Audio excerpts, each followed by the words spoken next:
All right, 1 second here.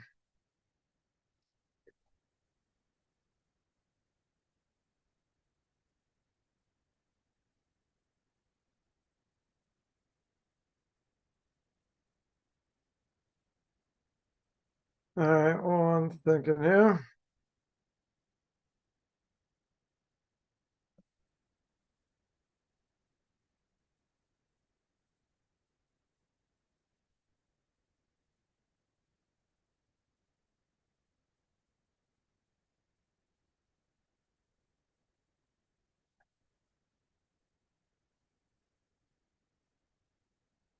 All right, so everyone holding by the Book of Leviticus Chapter 17.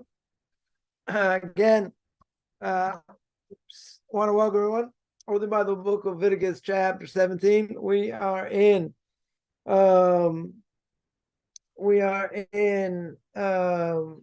verse number 7, and we're speaking about demons. That's what we've been speaking about the last few weeks. The Torah says, again, the Torah says, so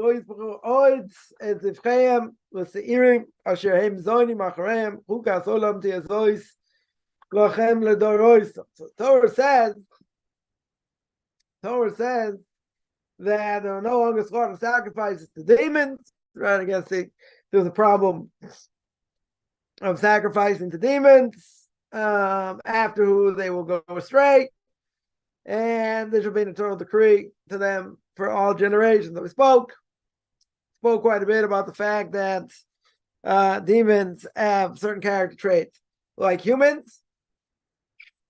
They have certain character traits like angels. We don't really come in contact with them. We don't have to worry about them. Today, again, the Talmud speaks about it. They create havoc. They create problems. Rabbis came in contact with them. That's not the case today. Certainly not the case today. In any case, spoke about a lot of different aspects there. The comes along the Sforno, and one thing is that what does the Torah say? We always mention when the Torah here says, it's forever. Right? Here it says to be an eternal decree to them for their generation. Right? So there are times where things will not apply. We don't have a temple, right? There's no temple in Jerusalem. So sacrifices can't be done. So there are certain things also that because of the sins of the Jewish people, they don't work, right? Certain things don't work, right? The May Sota, right? If a husband told his wife not to be alone with a certain person, right? And she's alone with a certain person, they would take her and give her these waters to drink. And if she didn't sin, she didn't do anything wrong, nothing happened. If not, she kind of explode, right? So that doesn't apply either. We don't have that today. Why? Because, so many people committed adultery, it didn't have the same power, right? So whose problem is that? It's our problem. So it's not that, it's just generational. It's just there are only certain things where the Torah says, okay, do this, do that, do the other thing, as many in the conservative movement may say, it has to do with the times, right? You have to get with the times. Certain things are not going to apply. Yeah, why don't they apply according to them? Because they don't like what it is. They don't understand what it is. They'll say, come on, shoo away the mother bird, take the eggs. Isn't that cruel? People are going to say that's cruel. Right? The Gemara says anyone who says that's cruel is a heretic. And that, there's only 2 mitzvahs the Torah says explicitly that if you keep them, you get long life. One of them is 10 commandments, keep it aveh, you honor your parents. If you honor your parents, you get long life. Right? Meaning in the next world, not this world. And shooing away the mother bird. Torah says explicitly, you shoo away the mother bird, you take the eggs, you also get long life. right? But again, something that we don't necessarily understand. People will say, the Gemara says, it's cruel. How could you do that? How could God make such a command? That's heresy. We don't understand. Right? We don't know, exactly how it works. You have to, try to understand the best of our ability. That's true. Right? But you have to remember, this is a godly book here. So when the Torah says, this is for all generations, right? All generations means exactly that. It means it's not going to change. It's totally not going to change. Now, some things may not apply. We don't have a temple. Why did the temple get destroyed? Our sin. Right? The last temple, the second temple was destroyed because of Lashon Hara, speaking badly against others. Sinas Chinam, unlawful hatred. Right? So whose fault is that? It's our fault. But Torah says, whole book of Leviticus, or a lot of the book of Leviticus, all about sacrifice. Can't bring sacrifice, you don't have a temple. Right? Can't be, not going to have sacrifice. So if you can't have sacrifice, what do? You have repentance, you got prayer. Right? 100%, you have prayer. So forever means forever. But there are times where things will not apply. Right? Things will not apply. Right? They won't apply. So if that's true, I have to understand. When the Torah says forever, it meant forever. That's what it should have been. Had we not done what we're supposed to do. Right? So here, right here is very interesting that we say here forever, and we have two mitzvahs that say you're going to be granted long life. Now, this was something that turned Elisha ben Abuya finally into a heretic, right? Otherwise known as Acher, because someone said wasn't being long life in the next world. So he made a mistake. What did Elisha ben Abuya see? Remember, he was on the Sanhedrin, right? He was on the Sanhedrin. What did he see? He saw a child doing two mitzvahs that guarantee long life. What were the two mitzvahs? His father had told him, climb up on this ladder and do shuach haken. Send away the mother bird and get the eggs. So what's the mitzvah of listening to your parents? Long life. What's the mitzvah? Or what's the reward? Let's say better. What's the reward for shooing away the mother bird? Same thing. So what happened?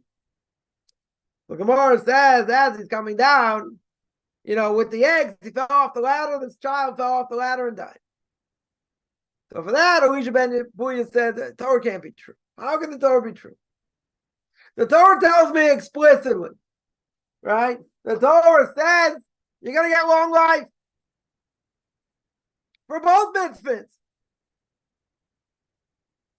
What happened over here? Child dies. Child does not fulfill either mitzvah here. Or maybe he did, right? That was his mistake. Right? Well, I'll tell you what the Gemara says. The Gemara says that he said if it's going to be long life, how can it be that the child died?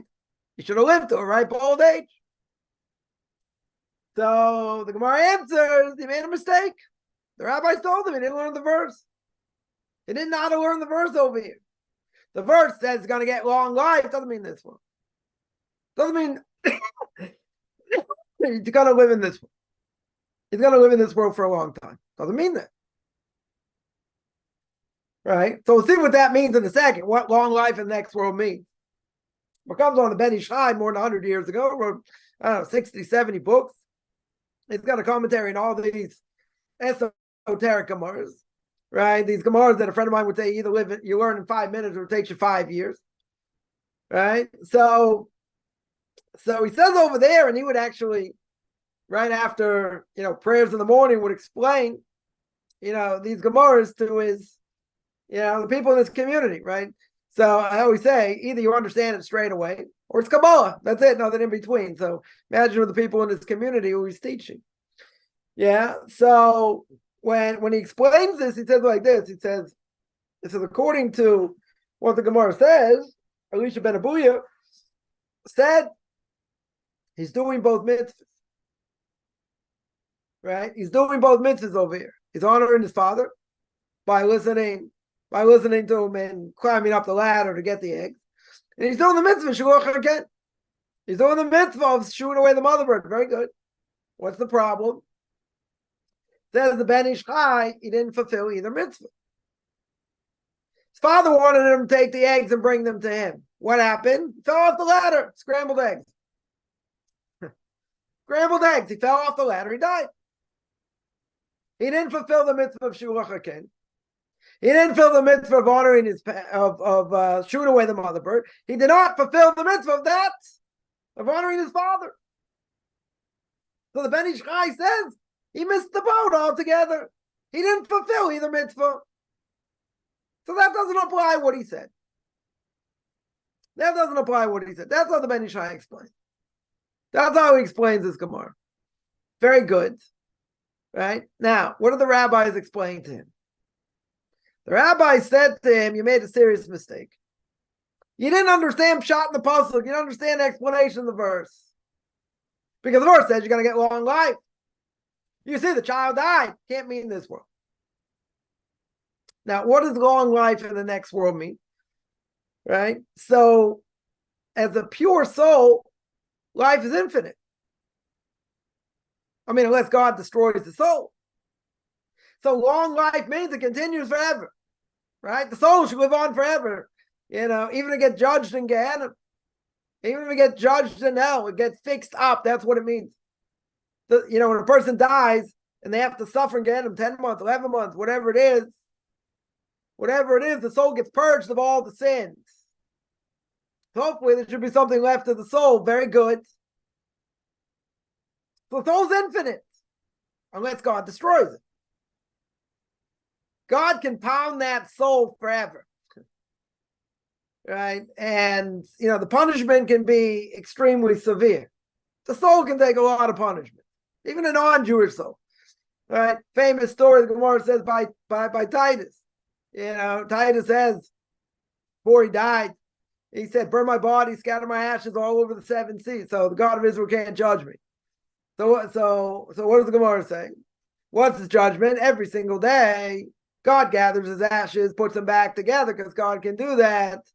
And he burns them again every single day. His soul gets punished by that every single day. Bring up other people, what's going on with them. Their souls can be severely punished every single day. Now, could God obliterate the soul? Yeah. You have to be, really special. You have to be really special for that soul to be obliterated. Yeah. But in general, God can punish that soul forever. The soul can take a lot. Right? Whatever that means. A long life, a soul, if it gets purged of all its sins, so the soul remains intact. So that soul is going to get that eternal reward. Whatever, and each person gets different levels of reward, depending on what they did. No person does the same thing. They don't sin the same way. So, God takes that in calculation. Some people have a higher portion of the world to come. Some people lower portion of the world to come. Right? My Rebbe said, I've never been there and, I've never seen anyone been there and come back. Right? So what does it mean? They have different levels. What are they understanding? If God's teaching them, what are they understanding? So I'm going to understand more. So I'm going to understand less. How's the spiritual being understand? It's a whole question. It's a whole good question. So long life. Now let's imagine also. If a person has kids and the kids are going in the right direction, so the parents get reward for that also. So long life can mean you're getting added mitzvahs because your kids are going in the right direction. At the same time, you could get the merits. You could be, you could get punished. You get judged every year because there's some mitzvahs that a person did, or God forbid, some transgressions that a person did that are going to that have to be meted out year in and year out. But it doesn't mean when the person dies, it's all going to happen at once, because there's certain things still in limbo. There are a number of things that can be in limbo that either have to be fixed up or a person's going to pay for. The question of when. So each year, everybody, the whole world gets judged. Dead people get judged. Alive people get judged. Jews get judged. Non-Jews. Right? So you can have 1 year. You get all these mitzvahs and all the things a person has kids and all the great things that they're doing. So you go up. So you go up levels. What about things that God forbid you did wrong and now it comes to fruition?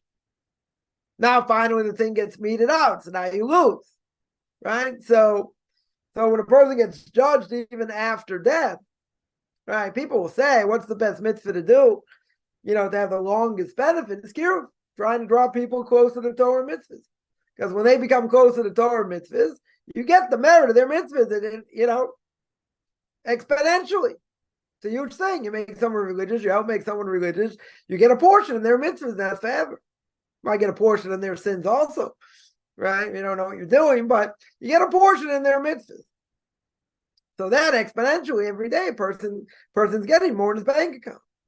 Now, what does that look like in the next world? Can't answer. Right? I'm not a Kabbalist, didn't play one on TV. Right? But at the end of the day, it adds to the level, adds to the closeness that they have with God. That's what the levels are, essentially. In other words, the Gemara says at the beginning of Tractate of Avodah Zarah 2b to 3a, the Gemara says if you don't work Erev Shabbos, you can't eat on Shabbos, right? So simple explanation is I don't prepare for Shabbos, I'm not going to have any food to eat. At the same time, what does that really mean? I mean, what's the deeper explanation? If I don't prepare in this world, how can I have the portion of the world to come? It should be impossible to have a portion of the world to come. Yeah. So people are going to have different levels. Some people may not get there. Some people may get their Olam Haba, may get their portion of the next world in this world. Because God has to reward them. Even if someone's really bad and God's going to knock them out, he doesn't want to give them a portion of the world to come. So he'll give reward for whatever mitzvah they did. Maybe they gave charity. Maybe they helped Granny cross the street. But they were so bad, God wipes them out in the next world. Right? So when they die like a dog. Nothing happens. No offense to any dog lovers out there. When a dog dies, even if someone's reincarnated into a dog, the dog dies, the soul goes up. Right? No doggy heaven here. So what happens? So a person's going to get judged. Going to get judged for what he does or what she does.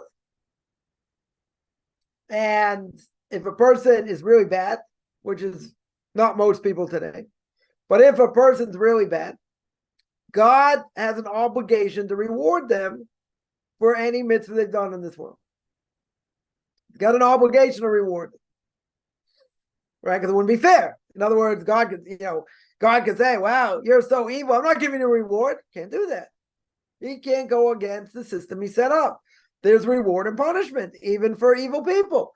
They'll get reward for doing whatever mitzvah they've done, but they could get all their reward now and get nothing in the next world, and God just wipes them out in the next world. Could obliterate their soul. Could do it. Are most people at that level going to get obliterated? No. Right? Even people don't know very much and go against God, they're not going to get obliterated. They'll suffer. Oh, yeah. They may suffer in this world, suffer in that world, suffer both. They're going to get paid back. God is going to pay them back. And he's going to judge them however he judges them. Okay? God will take care of business. We're not worried about that. But we do have questions. People have questions. Well, you see evil people, they got plenty of money. Easy life. I mean, they don't have such an easy life. I'm sure they got other things, they need to deal with, but they got plenty of money. They don't have to worry about money. Okay? So they seem to have it easy. Righteous people seem to struggle all the time in a lot of different ways. People are going to say, it's not right, it's not fair. And what's Kaufman's law? Kaufman's law is, it's not about what's fair or not fair. Life has nothing to do with whether it's fair or not. God judges how he judges. Calls it the way he calls it. Problem is, we see, sometimes we think it's injustice. Why is it this person has it easy? Why is it not suffering? Look at the terrible things they're doing. God will take care of them. It's not a problem. But he can't go against what he set up. In other words, the laws he set up, he can't go against. So really, he's going to punish them, and they're going to get every last punishment they deserve. Very good. They're going to get that punishment. Okay. So if they're going to get that punishment, right? If they're going to get that punishment, then if they're going to get that punishment, God will take care of business. They'll get it. But he has to reward them for any mitzvah they've done. That's what he has to do. That's what he has to do. Can't go against what he set up. So in the next world, as far as I understand, person, worked hard in this world, they'll get that reward. People are going to be at different levels. So the soul is infinite, true. Long life means life being drawn close to God. The more we did in this world, closer we'll be to God. The more understanding we'll have, in the next world. It's brought down. There are stories of people that were total ignoramuses here and were able to still have a portion of the world to come and be able to follow what God's teaching up in the next world. Mind-boggling. You would think not that way. Yeah, but there are cases. There are cases. Someone of pure ignoramus in this world had a portion of the world to come, was able to raise themselves high spiritual levels for things they did. For things they did in this world. So it's talking about closeness to God. Now, can I explain that more? Can't explain it more. Right? Seemingly that's what it is. You have this unbelievable connection. Some are going to have more, some are going to have less. Depends what we did in this world. Depends what we accomplished. And God forbid, what we didn't accomplish. Because at the end of the day, when a person's given that position, wherever they're going to go, and they're going to see other people at higher positions that are in a better position or whatever it may be, who do they have to blame? Nobody. They have nobody to blame but themselves. In other words, what's the old adage? The old adage is you make the bed you lie in. You can't say, it's not fair, it's not this, it's not that. God says, let's see what you did. Let's play the video. Right? That's the video a person sees. After they die, everything flashes before their eyes, right? Everything that they've ever done in their life goes very quick in front of them. God shows them the second movie. What's the second movie? What that person's potential was, why they had to struggle, why they go through certain things, etc. So a person can't deny what they did. A person will never be able to deny what they did. They may have excuses. Oh, I did this. My hand was in the cookie jar, but it really wasn't. And try and explain their way out of it. But they can't say they didn't do it. Right? Just like we're recording over here. Same thing. Everything's being recorded. So the problem is a person sees what their potential was. When they see what their potential was, they're screaming out in pain. This could be what part of what Gehenna, what hell is, and that is unreached potential. They see what they could have done. They see what they could have been. Yeah, and maybe they'll scream out and say, yeah, give me another chance. Let me go back. Let me fix it. Maybe they will be granted another chance. Probably not. Most reincarnated souls today, that's mostly everybody's a reincarnated soul. So if that's true, ain't no one coming back after this. This is it. Person comes to this world 3 times, 4 times, maximum. Not going to come back more than that usually, at least as far as I understand. So this is it. So basically, we got to make the best of what we have now. Anyone know what their potential is? Nobody knows. Right? I always give the example, and I'm not saying this is exactly what happens. But we're here in this world, everyone's given a message. When that soul goes in the body, you forget it. You forget what you're doing here. You'll never remember, at least as someone explained to me, someone very big in Kabbalah, while a person's awake, you'll never know what you're doing here. Right? That's the whole thing with deja vu. It's not a Jewish concept. You're not, while a person is awake, right? I'm making that very clear. While you're awake, there's no possible way, as it was explained to me, there's no possible way to understand what your soul's doing here. Now, some people say, what about regression? What about being deep under hypnosis? Person is deep under hypnosis. People speak about past lives. They could never have known.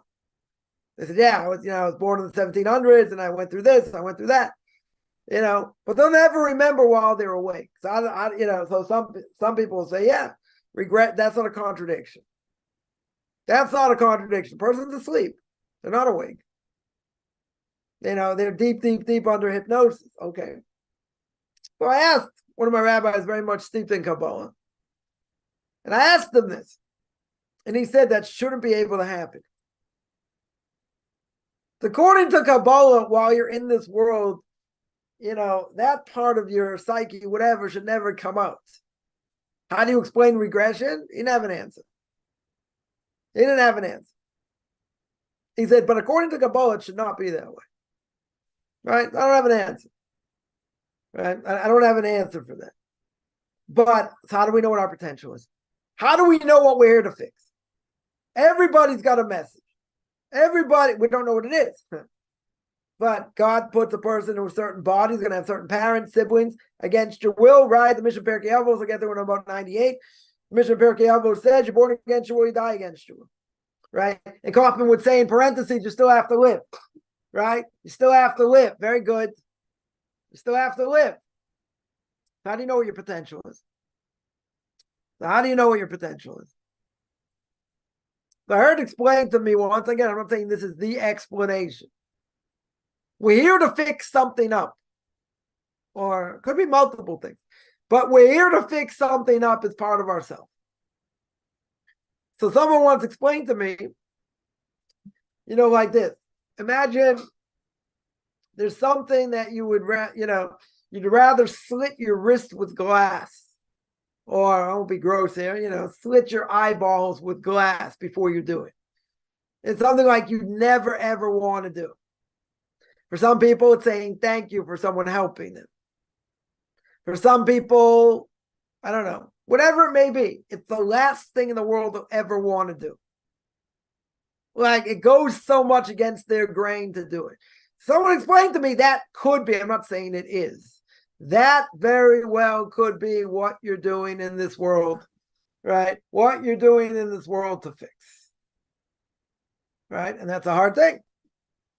Not going to be, God's not going to make it easy, right? We're not going to say, oh, this is it. This is all I have to do, and that's it. Then God can take my life. I fixed it. Everything's good. We don't, life's not that easy, right? Life is definitely not that easy.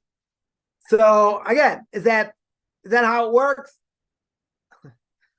I'm just pointing out that's, one possibility. Could be a million possibilities. Yeah. But in general, nobody knows. Nobody knows what their potential is. So I would say, if you don't know what your potential is, how can you rest on your laurels? How can you say, this 18-year-old, 19-year-old kid once told me, I'm holding better than, 95% of world Jewry. Like who are you comparing to? Most Jews that can't read the alphabet, so I said, let's say that's true, which I probably disagree. But let's say that's true. What if God doesn't think so? What if God thinks you got greater potential? And you're just wasting your time, resting on your laurels. Going being happy being a mediocre Jew. Yeah. Not only that, who are you comparing to? You're comparing to a generation of people who live in Sodom. So you're going to say, I'm holding better than them. Well, that's not really saying much. Right? You're living in a cream puff generation. I'm holding better than all of them. Great. Right? So someone blurts out and says, what if I keep kashrus and Shabbos? Am I safe? Someone says, what if I owe you? Right? The Union of Orthodox Rabbis. Yeah, I got, 100,000 different products they certify. I say, what if I hold by that? Oh, he's dead. Can't rest on your laurels. If nobody knows what their potential is, and King David says, how long are you in this world? 70 years. If you're given strength 80 years, everything over that is a bonus. We're not here very long. Life goes by very quick. The younger we are, we think life goes by very slow. The older we get, it just runs. Right? Next thing you know, you wake up and you get all this gray hair. Like, what happened? How did I get all this gray hair? Yeah, life goes by very quick. But we don't know what that potential is. Nobody knows what their potential is. So I would say, who wants Who wants to sit there and say, I'm good?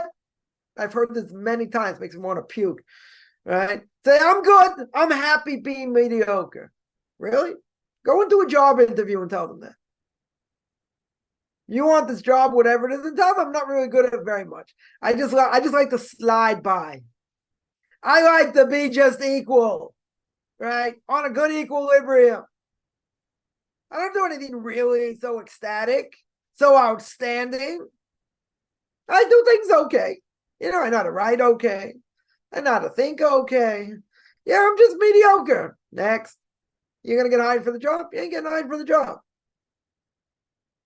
I think it's ironic. I shouldn't say ironic. I think these people are stupid. They're saying, I don't have anything to change. I'm good. I'm learning this way. I'm good.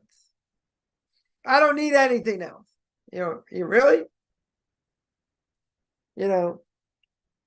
I don't need to change. Or someone once told me, he said, I heard this a number of times also, not everyone's meant to be Orthodox. Well, up until 250 years ago, everybody was.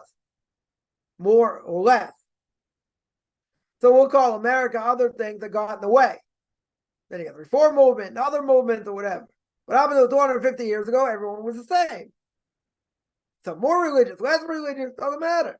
Everybody was the same. The Torah says I'm not allowed to pick and choose. Right? Where the conservative movement gets it from, I don't know. Got to go with the times. I hear that ringing in my ear all the time. You got to go with the flow. You got to go with the times. Times change. I don't know. Is Torah telling me that? Right? We always get in this discussion because what does the Torah say at the end of this verse? Not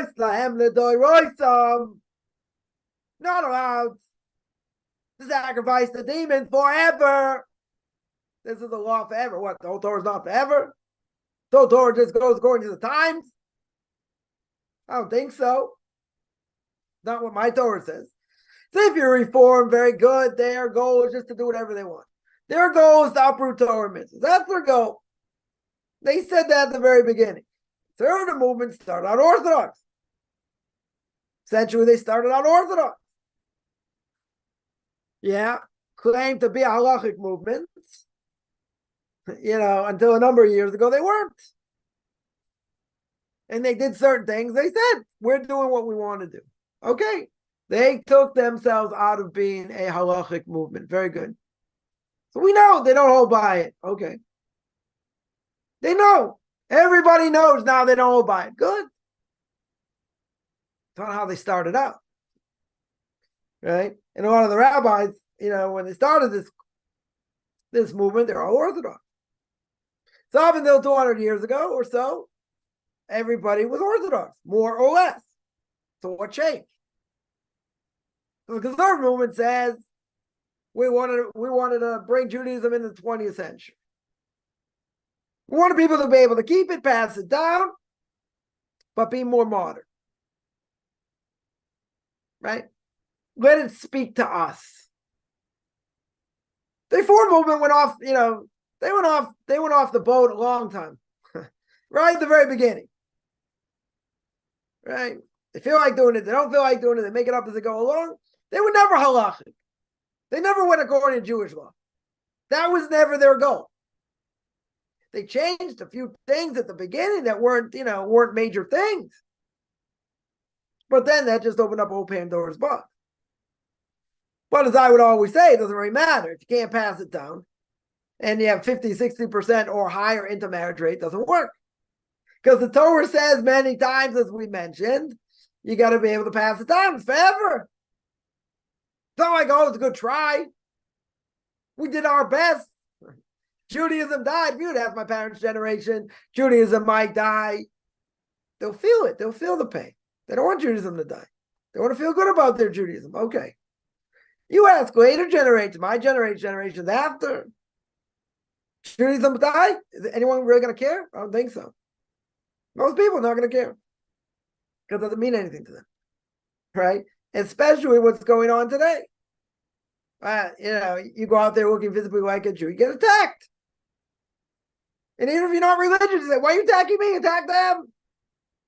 Attack someone who wears a black hat, and a jacket and a white shirt and tzitzis and all that. Attack them. That's what Moshe Mendelssohn said.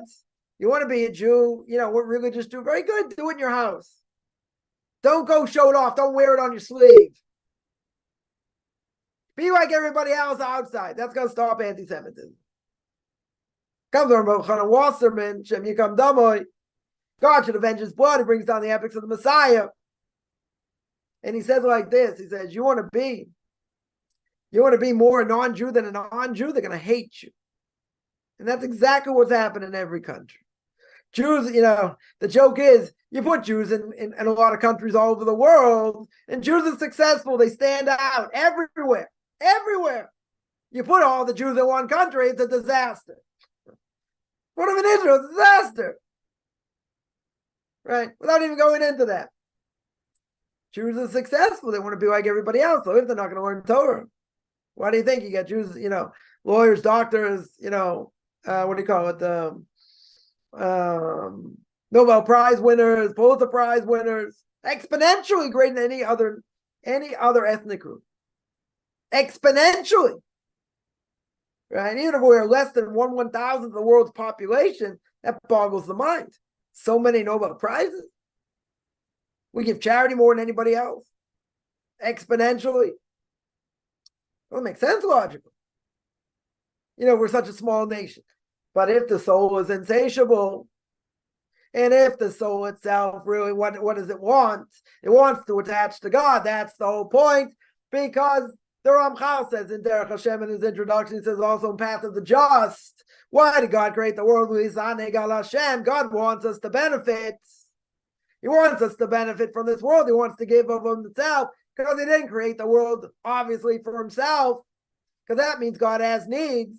First, the 13 principles of faith, God has no needs. God is absolute. So he couldn't have created the world for himself.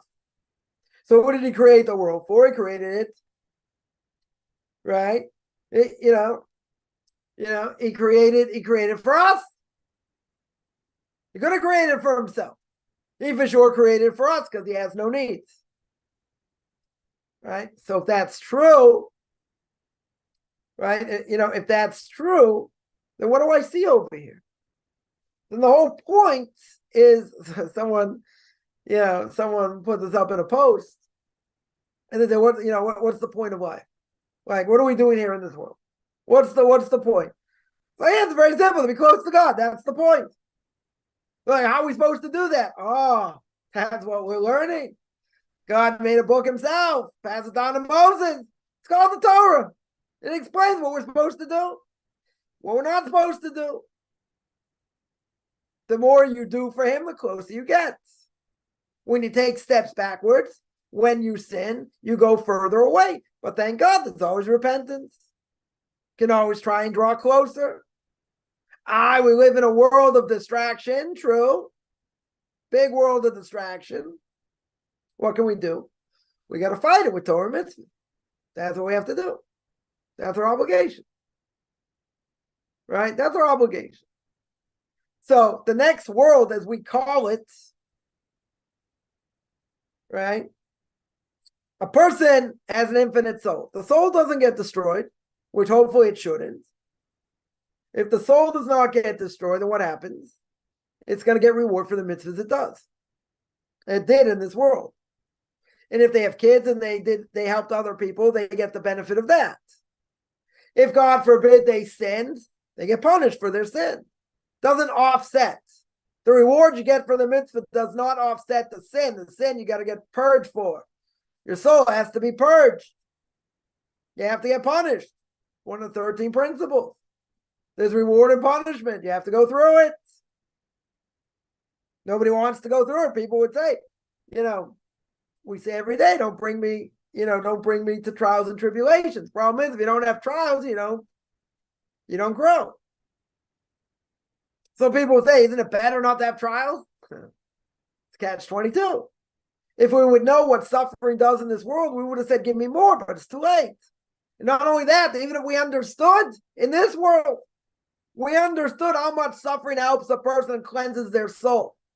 How many people are willing to sign up? Anyone willing to sign up? Say, yeah, God's going to say, I'm going to give you all the suffering, whatever it is, many different things, and your soul's going to get cleaner and cleaner. But in the meantime, you're suffering.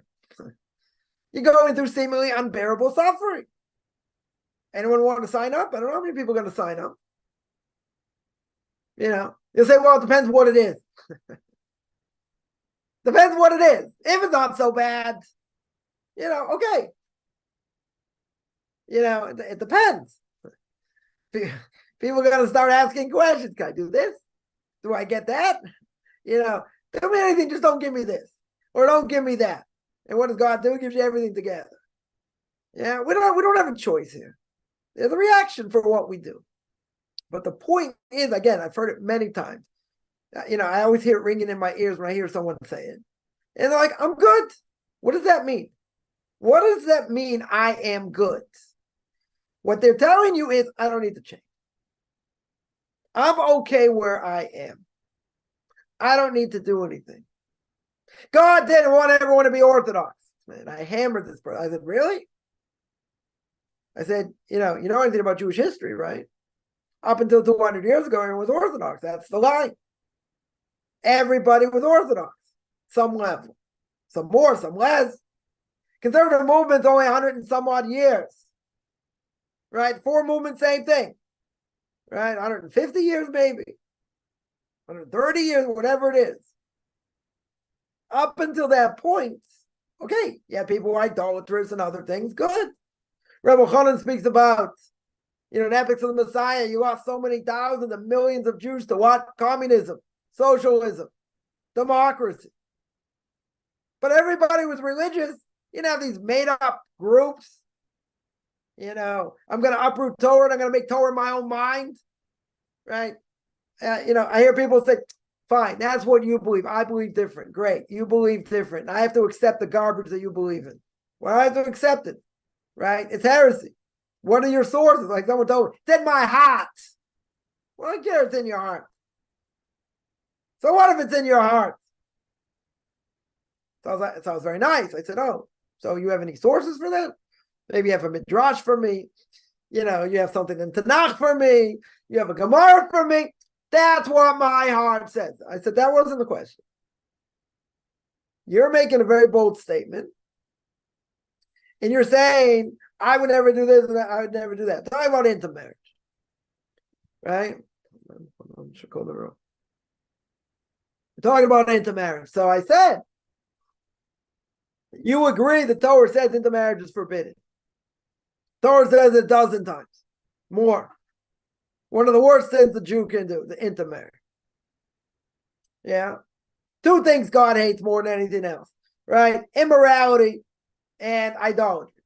Right? Intermarriage over here destroyed the Jewish people. 50% intermarriage, 60% intermarriage, some places 80% intermarriage.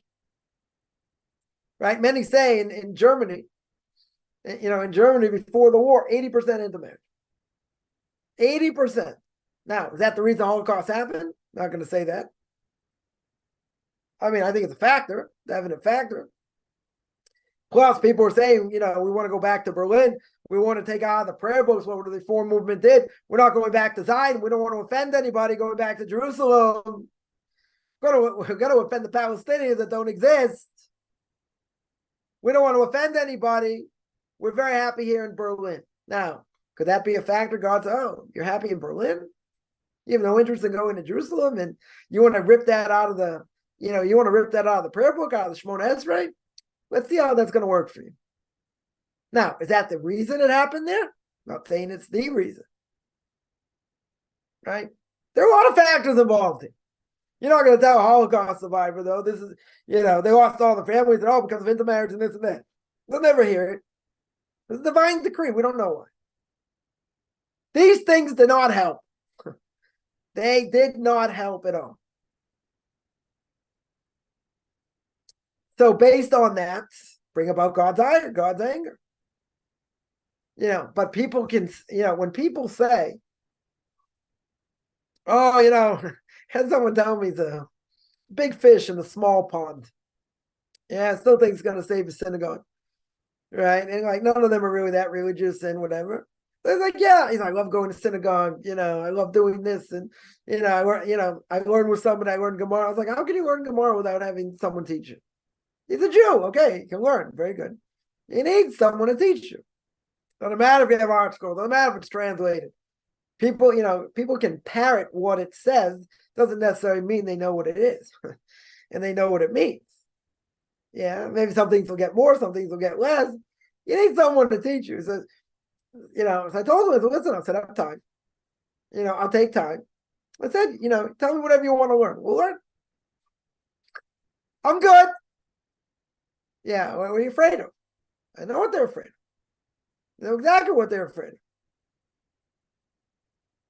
Yeah, they want to be a big fish.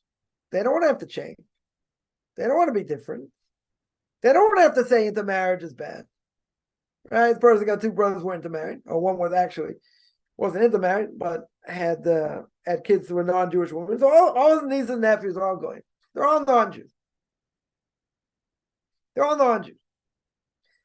Right? Some of them are going to be bar bat mitzvah. It's a joke because they're not Jewish, but okay. And if you don't go, how can you not go? Like, you don't keep kosher. You don't do this. Right? So this person tells me, you never break up family because of intermarriage. Okay, so let me ask you the question. Is intermarriage bad? Do you agree intermarriage goes against what God says, what the Torah says? Yes. But I would never break up family. That's what my heart tells me.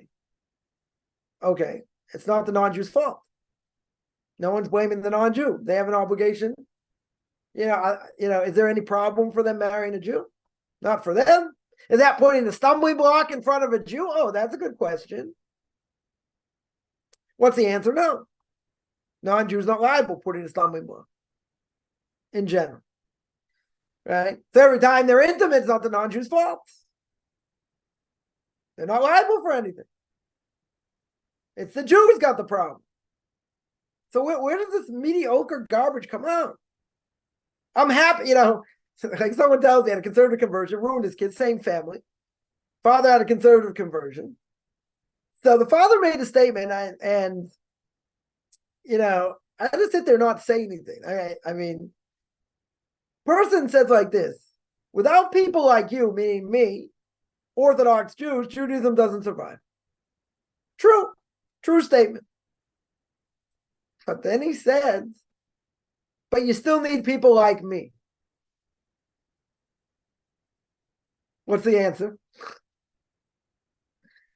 Sorry, what's the question? What's the obvious question? The obvious question is, why do we need people like you? You're ruining Judaism, and his kid, he doesn't have Jewish grandkids. I mean, no longer in this world. Probably doing somersaults in his grave. Said, should have listened to Kaufman. I never listened. Told him to move his family, go to an Orthodox synagogue. Didn't listen. I still have a lot of remorse on this. Right? I did what I could do. Hopefully I won't get blamed in the future. I have a lot of pain from this. But what can you do? We know better. Okay. We don't want to change. We don't want to. They made a whole hodgepodge. When you make a hodgepodge, is what happens. Their kids came out half-baked. Not even. And they were quote the most religious people in my parents' synagogue. So people would say, oh, look what happened to them, see what happens to you. They didn't have a Jewish education, for goodness sakes. They weren't given a fair shot. Whatever happens with my kids, they got a fair shot. Right? They got a true Jewish education. They decide to go off, that's their choice. For someone who got a half-baked education, they're going to come out worse than half-baked. Worse. So I laugh when someone says that. Oh, look what happened to them. I know exactly what happened to them. They did things the wrong way. Their kids saw all throughout the contradictions. That's what happened. That's exactly what happened. Right? So in general, this process doesn't work if you're not fully in. If you're half-baked, you come out half-baked. There's no compromise. There's no compromise here. You're fighting the elements like no tomorrow. Jews don't necessarily want you. The non-Jews don't want you. You're fighting an uphill battle. The ones who are going to succeed, and that's less than 20% who start the process, and they're accepted by a rabbinical court. Less than 20% succeed. Why don't they succeed? Why do the majority not succeed? Because there are issues. Family issues. Can't move to a community. Right? Commitment issues. There could be a million different issues. The Eitzar, the evil inclination, does not rest. Makes it very, very hard for converts. Even harder than for Jews in different ways. That's my Rebbe this once. The Rashi, the end of whatever, small tractate in Horio says, God makes it like almost impossible for non-Jews to convert. Makes it almost impossible. Extremely hard. So I asked them, I don't understand. It's one thing, they want to come back, they want to convert, let's say. Why make it impossible? Or next to impossible?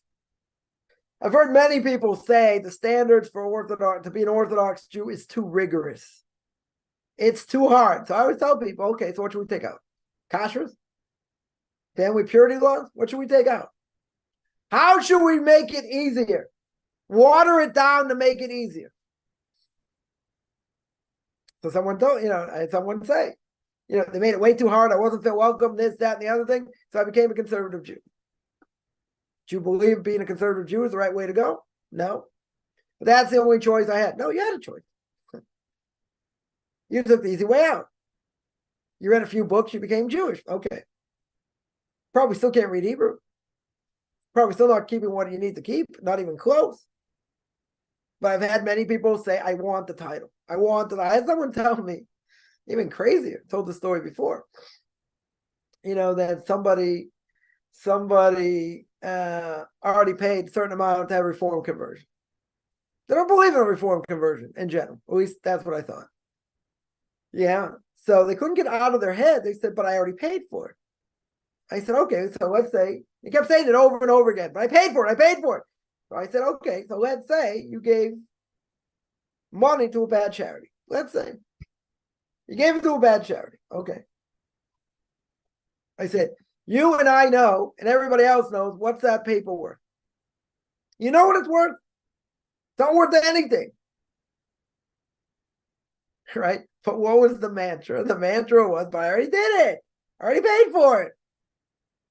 If you don't believe in it, why would you do it? Person wants recognition. They want false recognition, but they want recognition. Even if the Orthodox don't accept it. They want recognition to be able to say they're a Jew. Are you keeping Torah mitzvahs like you should? No. Do you believe like you should? No. Pray like you should? No. So how are you a Jew? I want the title. Okay.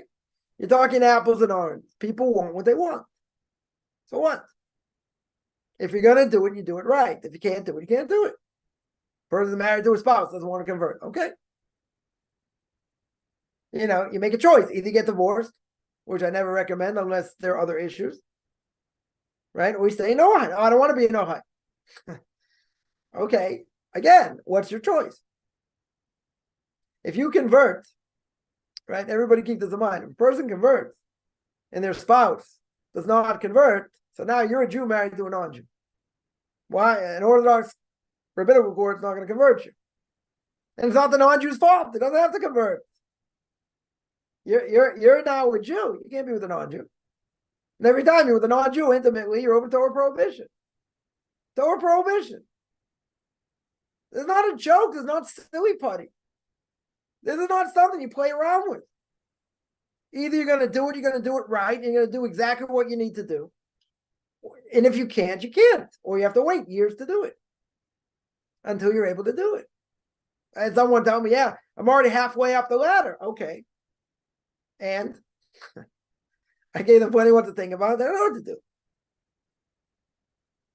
They don't know if they want to divorce their spouse. Okay, so you don't convert, but I've already this far.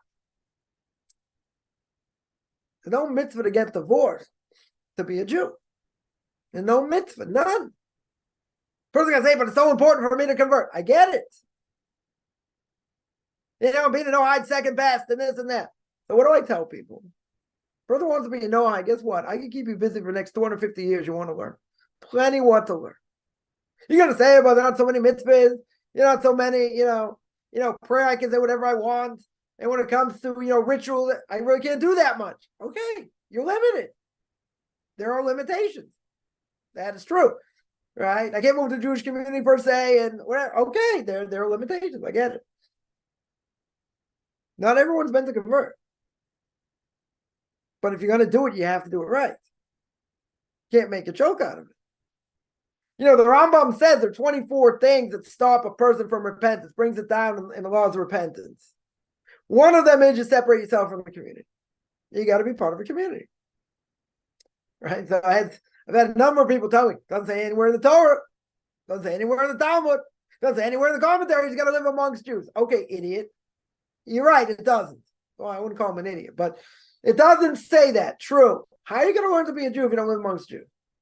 Simple question. How are you going to learn to do it? So you could tell me 400 or 500 years ago, I heard someone say, you saw what Jews did. You could learn by osmosis. You could learn from them. You can't say that today. It's impossible to say that today. You got to be part of a community. That's one of the hardest things to do, right? In conversion, family's also hard, but again, if you try and circumvent things, you make problems. You could make problems you don't need. Create problems.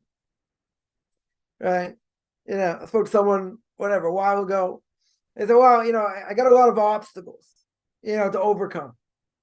Well, they started telling me the problems. Yeah, I just sat there and listened. They're like, a good 6, 7, 8, 9 serious problems.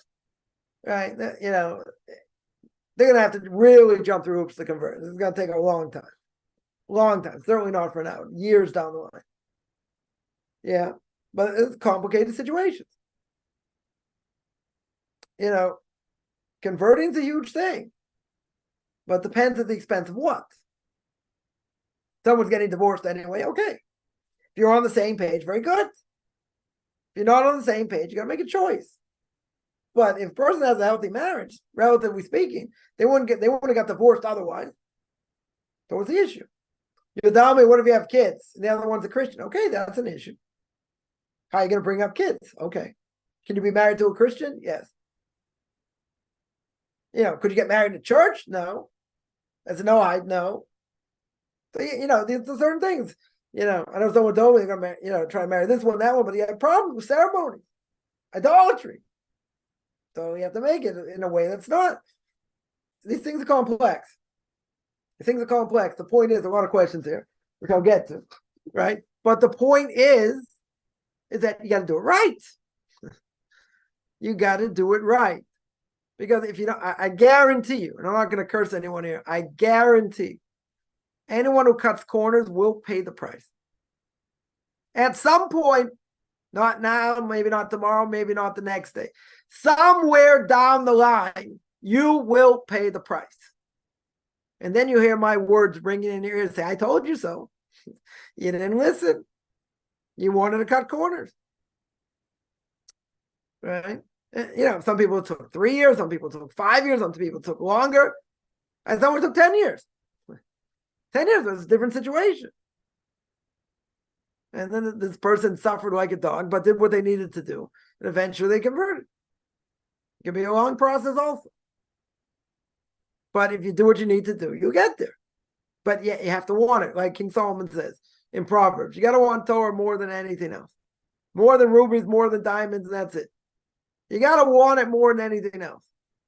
Because if not, you'll come out mediocre. You come out half-baked. That is what I see it all the time.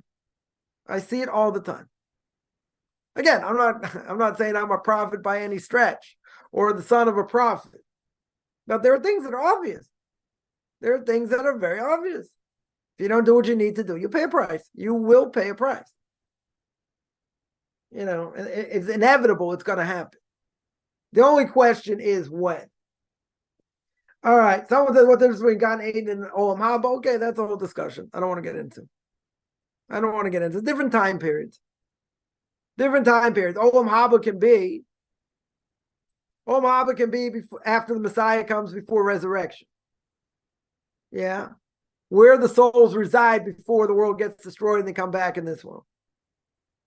Right? Olam Haba is really where a person got their ultimate reward. Gan Eden, there's a Gan Eden in this world, Gan Eden in heaven. It's where the souls go. As well, there's the soul world, there's a different aspect of it. But there's a whole difference of opinion when it all happens. Right? Olam Haba can also be after resurrection. Can be before and after resurrection. A lot of different opinions. Right? A lot of different opinions. What's the best way? Someone asked 1 second. There's another question here. I want to see. What skill used for the punishment? What kind of questions then?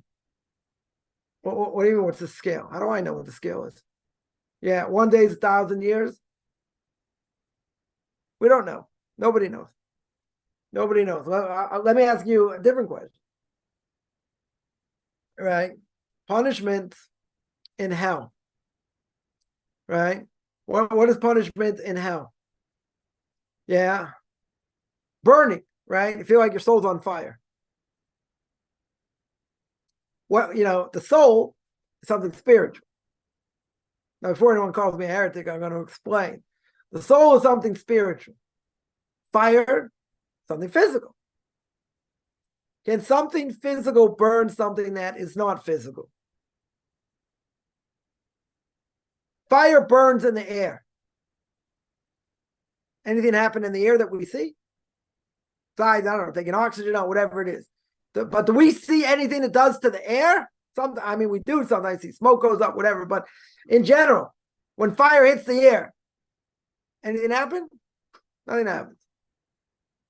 Now, that fire that's supposed to purge a person and punish them, because, Gehenna does talk about fire. How does fire work on a soul? Soul is a spiritual being. Fire is something physical. Does that mean it doesn't, let's say something physical can't hit something spiritual. Let's say. Yeah. Can God make a fire spiritual that can feel like he's burning, a person's getting burnt up? Let's throw that out there. Can that happen? Yes. It could happen. But you're going to say, how does a physical fire hit a soul? Good question. I don't have an answer. I have no answer for that. Because the person will say, but that doesn't make sense. Doesn't have to make sense. That's someone that's got a puny brain. They're going to say, see, I know better, right? I know what goes on in the next world. Really? You know better than my Rebbe who said that he doesn't know anyone who's been there and come back. Nobody knows. Nobody can say for sure what it is. But what's the fire of hell? What is that? So some say it's figurative. The fire of hell means you're embarrassed for what you've done. Imagine you're a pure soul in front of God. You understand you're in front of God. You're being judged. And you see your actions in front of your face. You can't say my hand was in the cookie jar. Your hand was there. Now the fact that your hand is there, you can't deny it. So if you can't deny it, what are you going to say? You'll come up with excuses. Oh, I really meant to do this, that, whatever it is. Isn't that embarrassing? Anyone who's ever got caught in an embarrassing situation, multiply that by infinity, right? And some explain that's what part of hell is. Embarrassment. Now, how does a pure soul become embarrassed? Again, I can't answer that. But they feel the pain. They feel the pain because they got caught red-handed. Right? They got caught red-handed.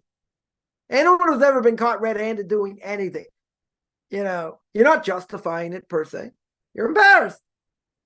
That's part of what hell is. Now, what is that? Fire, how does that fire work? It's Kabbalah, right? Those questions don't come here. There are plenty of other people go ask. That's not my forte. Right? Definitely not my forte. Is a scale of 1 day 24? Nobody knows. Why are you asking the question? Nobody knows. And what relevance does it have anyway? See, this is one of my personal pet peeves. People throw things out there as Kabbalistic ideas and different things. I don't even know the Aleph base. You don't know the Aleph base. What are you worrying about? It's 24 hours. It's 365 days. It's 11 months. What does 11 months in the next world mean? What does 11 months mean on Jupiter? Isn't 11 months in Jupiter could be like 1 billion years? So the question always is, I see this all the time. When people quote things and, Kabbalistic ideas, people want to know. Very good. Well, what difference does it make practically in your life? I want to know. People love to talk about the end of days, okay, because they're former Christians. They want to know what's going to be in the end of days, right? You want to know my opinion? My opinion is they're contradictions, not my opinion. Rambam says it. Other people say it. Other great rabbis say it. The end of days, you look in the verses in Tanakh, you look in Ezekiel, you look in Zechariah, contradictions throughout. What's going to be? How it's going to happen? Nobody knows. There are contradictions left and right. But since people coming out of Christianity, they want to know. Because that's the only thing they've ever been taught. And they've been taught it wrong. Taught it backwards, taught it upside down. Right? So now, what are you going to do? I could bring you 10 different verses throughout Tanakh, each one contradicting the other. Right? Each one contradicting the other. So what's going to be? You want to make heads and tails of that? I don't think you could. I can't. I don't know anybody who can. It's clouded in secrecy for a reason, but it's everyone's favorite topic. Everyone's come out of Christianity is probably their favorite topic. Their favorite. I can give my spin on it, what I think, and that doesn't matter. Right? And that's not the point here. Right? The point is, questions like this are irrelevant. They're irrelevant. You want to be a Jew, what are you worrying about this for?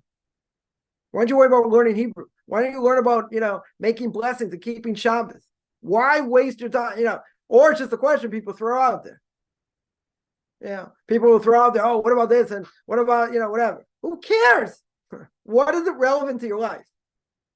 That's what I want to know. What's it relevant? Or what's it going to help you? It's going to help you keep Torah mitzvahs more.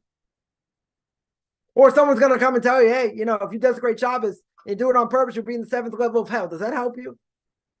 Knowing that you can never get out and you're stuck, does that help you? Does that inspire anybody?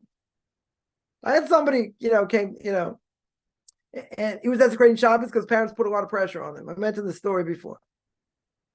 Right? They listen to people that say, yeah, you're going to be in the 7th level of hell, you never get out, and blah, blah, blah. But I said, you're under onus.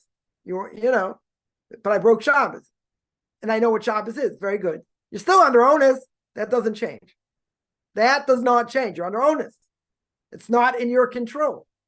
Yeah, but, okay, now, let me ask you the $1 million question. My $1 million question is, how inspired are you? How inspired are you, right? And this person's a Jew, by the way. How inspired are you now to keep Torah mitzvahs? Knowing that you're stuck in the 7th, 8th, whatever level of hell that you're going to get stuck in because you can't properly repent. How does that help inspire you to want to keep Torah mitzvahs? I want to ask the question. I just did. Right? How does that inspire people? There are some people that, it scares the wits out of them, inspires them. Very good. So I told this person, don't listen to these rabbis. They're telling you this. So no, I love them. It's great inspiration. Yeah, so great inspiration. You don't get out of bed because you're terrified. And you're not going to keep Torah mitzvahs anyway because you're terrified. Because you can never get out of the 7th level of hell. So explain to me how that helps. Explain to me in any language you want how that helps and how that inspires someone. That doesn't sound so inspiring to me. I understand where it comes from. I understand, okay, they want to tell people, scare people, very good. People understand that, this severe punishment. Who's holding by Kabbalah, by the way? Yeah, it's very hard to get out of that 7th level or whatever level of hell. Kabbalistically, like almost impossible. What about simple person, repentance, proper repentance? That doesn't help. Who's holding by Kabbalah, for goodness sakes? So why tell people that? Oh, you want to scare them, you want them to repent. Very good. And what if it paralyzes people? What if it paralyzes people? How does that help them? How does that inspire? So someone wants to say, it's a good thing I know it. Okay. It's a good thing you know it. Move on. You heard about it. Very good. And well, I told my Rebbe something once, and he said, oh, you're learning Kabbalah? I was like, no. It's like, something that I saw in the Ben Ish Chai. I mentioned this before. They gave me bracha. He said, you learn everything else, you go learn that also. He said, it doesn't have any relevance to you now. Right? I see non-Jews, no-hides, super no-hides, whatever you want to call them. They bring up stupid things that have no relevance. They have no relevance to their life at all. None. Zero. very interesting. Maybe it's very intellectual. Maybe it's very mystical. Okay, go listen to someone else. Listen to someone else break it down. It ain't going to be from me. There's no relevance. What relevance is that? When you tell me you mastered all blessings, all Shabbos, all kashrus, you're holding somewhere in the world in Musar, and you actually know what the Torah says in the Parshas, talk to me. Then you talk to me. You want to bring up this stuff for what? What does it do? What in the world does it do? Just confuses people. They hear about it, some idea, some mystical idea, someone brings it on YouTube, you're going to speak about Kabbalah, go listen to them. That's what I tell you, go listen to them. It's a waste of time. Waste of time. You want to be a Jew or do you want to be or JIT? Go learn what you need to learn. This stuff is irrelevant to your life. Irrelevant. Somebody here asks, you want to convert to Orthodox? Do you have to do a full conversion? Absolutely. You absolutely have to do a full conversion. Full conversion. Why? Because conservative Jews do not keep Torah mitzvahs. They wouldn't even know how to keep Torah mitzvahs. The rabbis don't know how to keep Torah mitzvahs properly. If they themselves don't know how to keep Torah mitzvahs, then you have to go through a full conversion. Whatever you taught, you have to relearn. It's not a stepping stone, right? It's more confusing, than anything else. I know people have done it, or people want to do it for different reasons and then have a proper Orthodox conversion, just to have the title, to make things easier in other ways. I'm not going to tell people to do that. You'll never hear that from my mom, right? It's an aberration. It's an abomination. The whole thing. They don't believe in God. They don't believe in Torah. They don't believe in mitzvahs. They believe in everything they want. Like, my wife asked a conservative rabbi when she was becoming religious, "Are you allowed to ride a bike on Shabbos?" So you know what this moron said? He said, "You want to know what I do?" He's like, "You want to know what I do?" He's like, "No, I don't care what you do. I want to know, according to Jewish law, is it permissible or not?" So this idiot says, "I ride a bike on Shabbos." No explanation, no nothing. That's what I do. And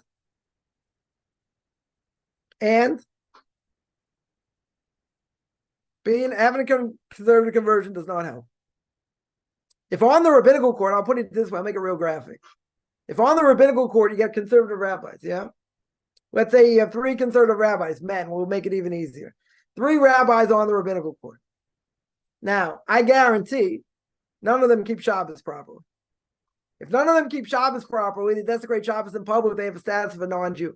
So now I just upped the ante. I'm going to ask you the $1.5 million question.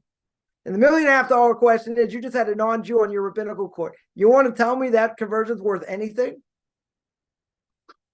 Yeah, waste of time. Waste of time. Someone says it's irrelevant and don't open the discussion. I did you a favor and answered you.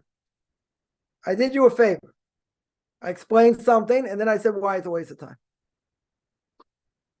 Right? I have the right to do that because I'm the one giving the class. Somebody asked what's the best way to read each week's parsha. Good question. What is the best way? People read it every day. Some people read they read, let's say, an Aliyah every day. They'll read, 20 verses, 30 verses, whatever the first Aliyah is, go through it, read it, maybe the Aramaic translation, look at Rashi, and then read the next one. And then, some people read it all one shot. I don't know. I can't say for sure. My guess is, I think a lot of people, just, go through it. They just run through it. And then the obligation is to read it twice in Hebrew, 3 times, twice in Hebrew, once in Aramaic. If you don't understand the Aramaic, you probably can, you could read it with Rashi. Right? It's good to read it with Rashi anyway. Very good to read it with Rashi anyway. There's no set tradition. There are a lot of different opinions how to do it. Some people learn part of it, every day. And then, at the end of the week, maybe they read through the whole thing. There are a lot of different ways to do it. It's not one way to do it. Not one way to do it. Someone asks, among the Jewish community. Okay. Someone here mentions things that help me. Since birthday is Hashem saying you matter. Okay. Person doesn't know what their potential is. right? Some people see their potential, sometimes hard challenges. Yeah, listen, person go through a lot of different things. It's hard to see. It's hard to see what the purpose is. But everyone's got talent. The question is where you utilize the talent. What was this once in my group spiritual coaching about everybody's got talent. No, there's nobody in this world doesn't have talent in something that they're good at. Now, it doesn't mean you're necessarily going to make money from it, but everybody has talent. The Chofetz Levavos says in Sharpie Talk, Chofetz Levavos says like this, that you stick to what you're good at. In other words, you don't want to go outside what you're good at, because then whatever you're doing to put bread on the table, you are going to, you're going to resent it. Now, sticking to what I'm good at doesn't necessarily mean it makes money. You got plenty of artists out there starving. People that write, that are good writers, make a lot of money writing. Right? And so, a person can utilize those talents, maybe in different ways. But the Chofetz Levavos says, God gives a person two ways to make a living. One is either with brains, he gave you a good head to be able to make money, or he gave you brawn, made you strong, right? He gave you brawn, which means that a person is either going to be successful with their brain, or they'll be successful physical labor, right? Either way, a person's going to be able to make ends meet. But a person didn't have such strong brain power, God gives them power. God gives them physical power. But if you don't stick to what you're good at, you resent it. You resent it. But you have to be realistic also. Just because a person's good at something doesn't necessarily mean it makes money. Right? A person can be idealistic also. They want to be a social worker. They want to do other things. They want to teach. There's not a lot of money in teaching. Okay, so you got to figure out how to make money other ways also.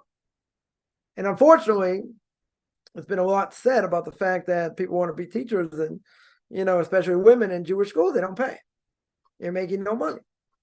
And if you want to, if your husband's learning and you're supposed to bring in money and you're making nothing, women are going to go into other things, more lucrative things. But they could have the talent and really do it well and this and that. Okay, so they got to pay them. And I understand why they don't want to pay them. Right? It makes sense, but you're going to lose the cream of the crop who wants to do this, who's idealistic. Right? Even by guys teaching in schools, and they're also not getting paid very much. Even if the tuition's very high. Also, people struggle. Right? So yeah, there are a lot of idealistic people out there, but people are gonna probably go into other things because it's not lucrative. Someone here says, I shouldn't laugh. Pretty pathetic. Someone's called me a Nazi because I don't accept reform or any other form of Judaism besides Orthodox. Okay. People say all kinds of things. Yeah. I've been called a lot of names also. Closed-minded, a bigot, stubborn, whatever. Called a lot of things. Okay. You got to stand up for the truth. Sticks and stones, whatever they say. You're worse than the Nazis. Look what the anti-Semites are saying today. Nazis didn't finish the job. We want to eradicate all Jews. That's pretty bad. That's pretty bad. Well, we're going to say we're not, if we be more open-minded, they love us? No. Rebbe Chanan said just the opposite. Others say just the opposite. The more you want to be like the non-Jews, they're going to hate you more. They are going to hate you more. God made us different for a reason. The end of Book of Leviticus is God says, I separated you from the nations. I separated from the nations. I took you out of Egypt to Mount Sinai. Now, you look back, more than 3,000 years later. 3,000 years later, you think God took us out of Egypt to make us a nation so we could eat shrimp? We could boil lobsters? We could marry non-Jews? I mean, big mistake, seemingly. God knew what he was doing. He saw the future. He knew what was going to happen. But he didn't take us out just to do whatever we want, make up a whole new religion, call it reform. We'll just spit in God's face. These people spit in God's face and they don't care. Why did he take us out of Egypt? What was the whole point? The whole point was he made us a nation. That was the point. That is exactly the point. So he made us a nation different than everybody else. And that's why all the anti-Semites, even Jewish anti-Semites, say if we'd be more like the non-Jews, eat their food, go to their universities, marry their women, and this and that, we'll melt right in. The non-Jews will love us. We'll be part of their culture. No. Why secular Jews couldn't understand what happened in the Holocaust. They said, listen, we fought in your wars, we married your women, we did this, we did that. May his name be blotted out, may rot wherever he is. He didn't care. He didn't care. You had some Jewish blood, a lot of Jewish blood, irrelevant. If you had Jewish blood, it doesn't matter. He was from the wrong side, even if you really weren't Jewish. Yeah, killed you. He didn't care. He didn't care. You think these anti-Semites today care if your mother's Jewish, your father's Jewish? They don't care either. They just want you dead, right?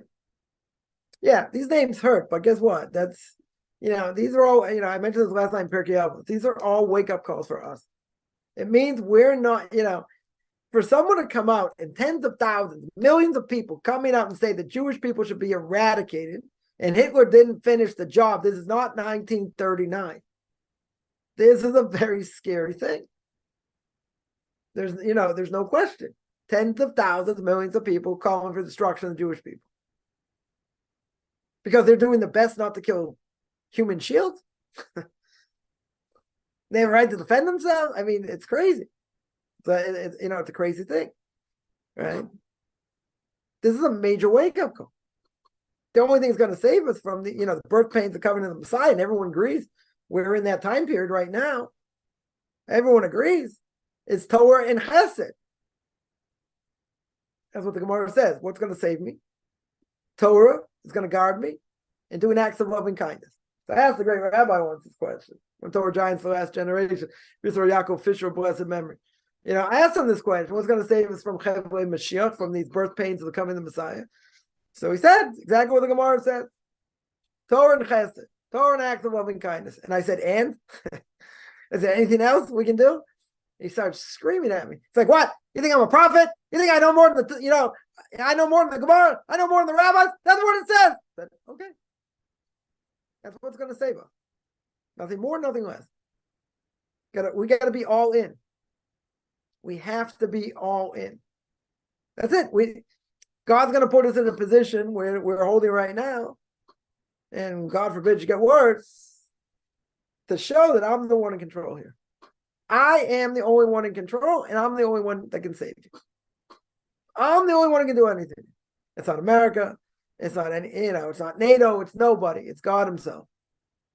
That is what the challenge is. That's what the challenge of this generation is before the coming of the Messiah. It's not about the army. You need the army. Very good. Wiping out a lot of terrorists. Very good. Yeah. But they're not having success if we're not doing what we're supposed to do. We're not learning Torah the way we should. And we're not praying the way we should. They would have no success. None. Be wiped off the face of the map. But you need both. Time of King David, you also need a standing army. For sure you need a standing army. But you need people to pray and learn. That is the best defense. That is the best defense. That's what we have. But we have to hold on to God like no tomorrow. He's the one in charge. He's the one calling the shots. That's what we have to do. Who else are we going to turn to? Not the Congress. They're not going to save us. I mean, what would happen during the 6 Day War? Kissinger, secular Jew. He had no interest in sending help to Israel. No interest. Could have been totally overtaken by the time we would have sent stuff. We're not relying on man. That's what we learned from the Holocaust. You do not rely on man. God's the one in charge. As bad as it looks, and as bad as things are, he's the one in charge. That's it. We got to pray better. We got to learn better. It's all about what we need to do. It's a huge wake-up call. Huge wake-up call. Can't be just so complacent. People say, but I'm not there, and whatever. People are going to feel the heat in the States also, and everywhere else in the world. I mean, you see it. Go on university looking like a Jew. Go ahead. Tell me what happens afterwards. I hope you don't get lynched. As people are so open-minded till their brains fall on the floor. It's insane. It's absolutely insane. Yeah, this is a major wake-up call. They're not, people are not hiding what they think. So why is it a wake-up call? Because we need to be better. So it's a wake-up call for us.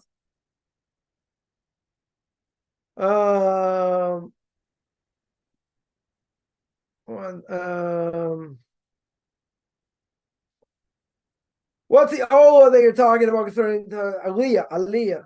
There are 7 Aliyahs when a person's called up to the Torah. Usually there's 7 places to stop. You have to call up 7 people in the Torah. The 7th person, 7th person called up reads Mafter, reads the last part of that Torah portion. So there's 7 people that called up. It's called an Aliyah, right? Or an Aliyah, right? Aliyah means really like you're coming to Israel. Oleh means to be called up. That's what it literally means, to be called up. Or an Oleh can be a burnt offering, right? But an Aliyah, when we're talking about being called up to the Torah, that's what it is. They read a certain portion, and they read 7 portions in the Torah, in order to finish the Torah portion of the week. Someone here asked, very good question. Very good question. I haven't figured out how to be more than mediocre. Other classes for that. Let me ask $1 million question. $2 million question. I have to up the ante a little bit more. We said before, what's the goal? What does God want? God wants us to be close to Him. That's what He wants. Now, if God wants us to be close to Him, right? How are we supposed to do that? Well, He gave us a book, right? He gave us a Torah itself. He gave us a lot of mitzvahs to do. No, I gave less mitzvahs. Okay. Someone who's a Jew, let's say. Let's say someone who's a Jew. So the answer is that, okay, a person may pray every day, a person may learn every day, but each day, the paragraph before the Shema, we say that God renews creation. God every day renews creation. So it's one of the reasons when you wake up in the morning, Jew wakes up in the morning, he's going to wash his hands.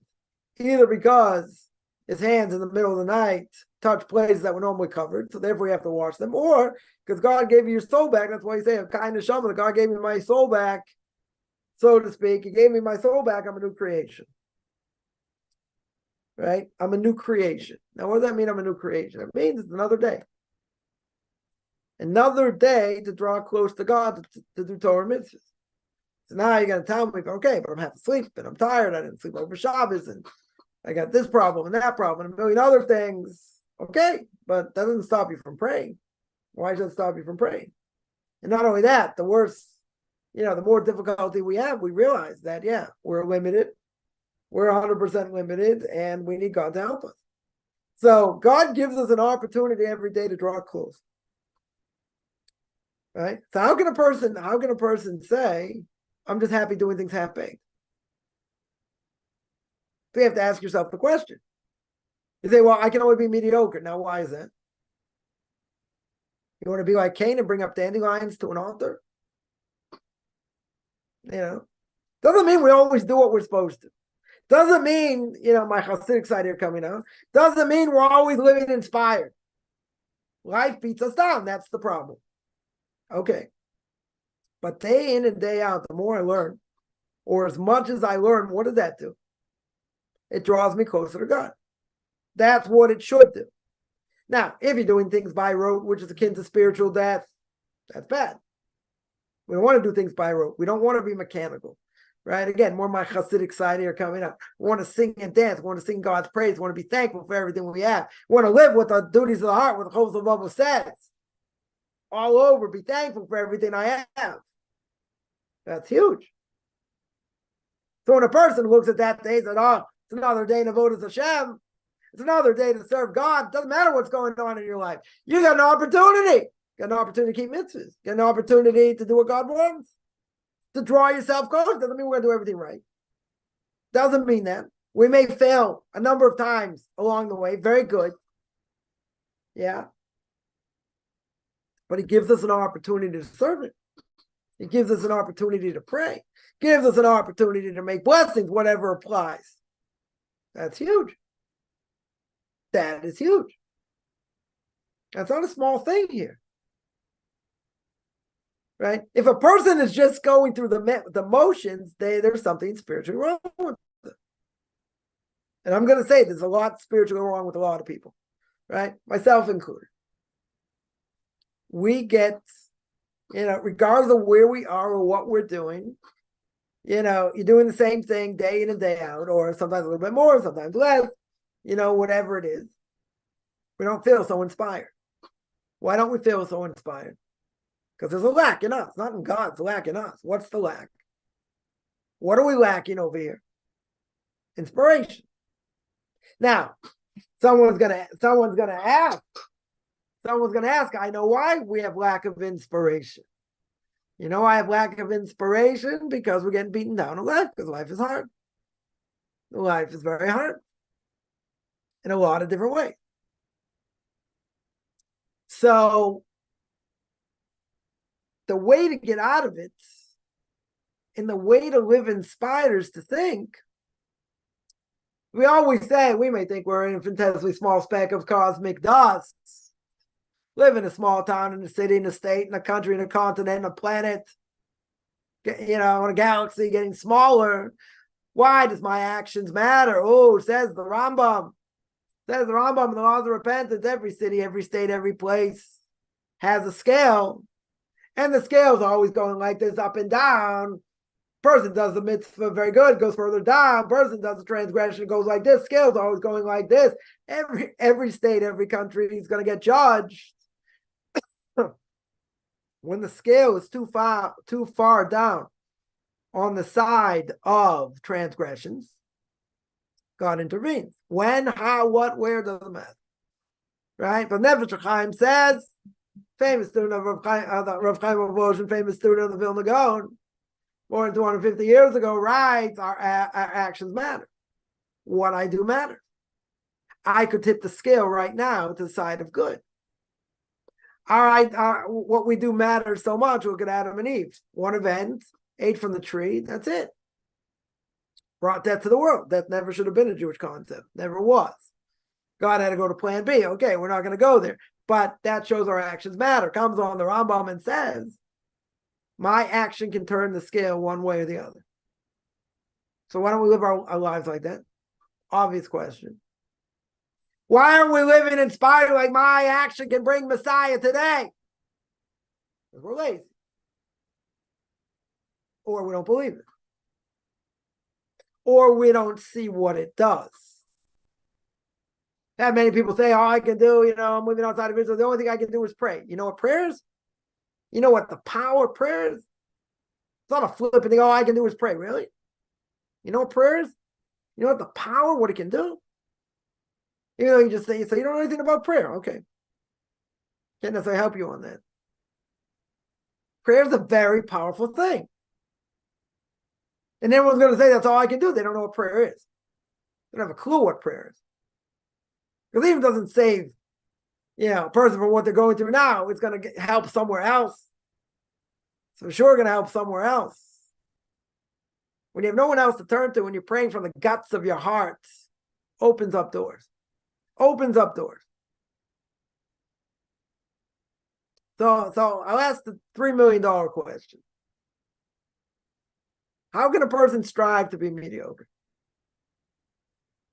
If you're just doing things a little bit here, a little bit there, you're not living inspired, okay, so you have a lot of room to grow. We all have a lot of room to grow. If a person is just aspiring to do that, not that they want to, they're aspiring to be mediocre, that's a problem. That's a serious problem. Right? I don't think that's what you're saying. I don't think people are striving for that. That's where they end up. They're not striving to be middle of the road. That's just where life takes them and how they live their lives. Okay. It doesn't mean it's what they want.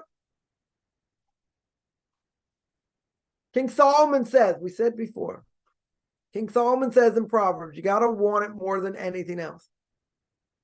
Torah, you have to want more than anything else, more than rubies, diamonds, money, everything. If you don't want it more than anything else, you'll be mediocre. Like someone told me over Shabbos, knew somebody that, living here, very inspired, learning day in, day out, this, that, extremely inspired, went back to the States, works on Wall Street, whatever it is. So I asked him, when do you learn? He said, on Shabbos. I don't have time to learn during the week. Person not living inspired. There could be 100 reasons why.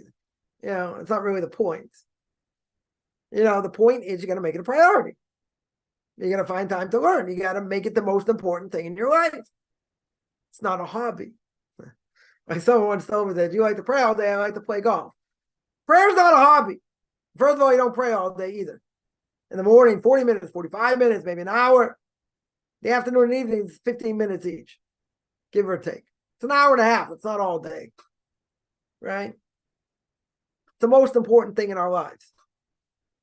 That's what it has to be at the forefront of our minds. Every single second, I can sanctify God's name. I could, God forbid, do the opposite. Question is, what do I want? Does a person want mediocrity? I don't think a person wants it. I've seen people that do, right? I don't think this is the case. Person just might end up doing things they shouldn't be doing, or just end up doing things middle of the road because that's what they do. They're not living in a community. They're not living inspired. Why aren't they living inspired? So most of the time, I would say the reason is because they get beaten down in life, and life is hard. So therefore, it's harder to pray. It's harder to learn. I get distracted by life. A lot of people get distracted by life.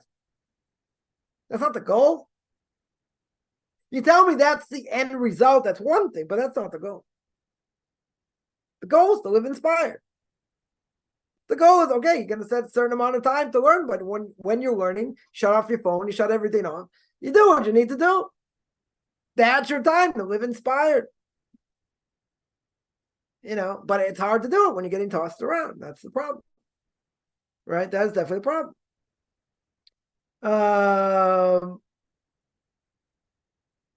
So learn how to pray, no one ever taught me. Okay, so you're going to learn. That's exactly what my classes are for, to learn how to pray, to learn how to keep kosher, how to do these things. Okay, takes time. Saying Psalms is very good. That's very good. I mean, listen, King David poured out his heart. Everything like divinely inspired what he said. Right? I don't think there's any question. If you hold it by that, that's very good. Right? But we pray for our needs. God gives us everything. We're gonna know how to pray for my needs. Okay, that takes time. It's not overnight. That's not an overnight thing. To know what to say, when to say, what's behind what you're saying, without going into any Kabbalistic explanations. All right, but something's gonna take time to learn. Remember one thing: anything in this process is not a quick fix. It'll never be a quick fix. It's something day in and day out. These are all building blocks. Building blocks takes time. It takes time to put all these things together. And eventually you learn one thing, you put something else together, another thing together, right until you learn how to do it. But it takes time. It's not an overnight thing. So I never learned how to pray. Okay, so what are you doing to learn how to pray now?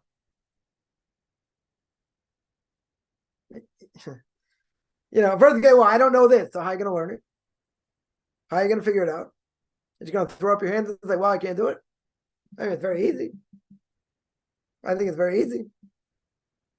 People give up before they start. It's a rough process, but if the Gemara says, if you want to go on the right path, God will help you. You don't want to go on the right path, God won't stop you. You want to be lazy, be lazy. You have to want it. As Kaufman would say, you got to want it more than anything else. And you got to pray that God should put me in the right direction. God should set me up with the right person that can teach me, that can inspire me, etc. That's what you pray for. All the other things are details. But it's very, again, I'm not saying you're doing this. In general, it's very easy to throw up your hands and say, it's just too hard. I just can't do this. It's this. It's true. It's very, very true. And it's something, if it's worthwhile, you're going to fight for it. You got to want it more than anything else. If you don't want it more than anything else, the evil inclination just beat you down. Just tell you it's too, I never learned how to pray. Okay, so what are you doing? What are you doing to fix that? I speak Lashon Hara too much. Great, right? Or not so great. Yeah, okay. But that's who I am, and that's what I do. You want to fix it? You want to work on fixing it? It's very easy to give in to our evil inclination. Very easy. To fix things, to want to change, takes effort. Takes a lot of effort. You got to put in the effort. Some people say, I've tried, I don't get anything out of it. Prayer is something always needs to be strengthened. You got to cut yourself a lot of slack in prayer. Like anything else, if you want it so bad, you have to want it.